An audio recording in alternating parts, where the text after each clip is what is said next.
একজন পুরুষের আয় ও সম্পদের উপর সবচেয়ে বেশি হক কার থাকে?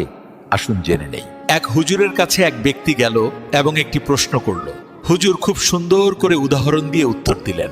হুজুর বললেন, যদি একটা পুরুষের কাছে তার পরিবারের কাউকে খাওয়ানোর মতো মাত্র এক বেলার খাবার থাকে, আর সেই সময় তার ঘরে তার মাও ক্ষুধার্ত, তার বাবাও ক্ষুধার্ত, তার বোনও ক্ষুধার্ত, তার ভাইও ক্ষুধার্ত, তার মেয়েও ক্ষুধার্ত, তার ছেলে ক্ষুধার্ত এবং তার স্ত্রীও ক্ষুধার্ত, তখন ওই এক বেলার খাবারটা শুধুমাত্র তার স্ত্রীকে দেওয়া তার জন্য ওয়াজিব হবে, কারণ ওই খাবারের ওপর বাকি সবার চেয়ে স্ত্রীর হক বেশি।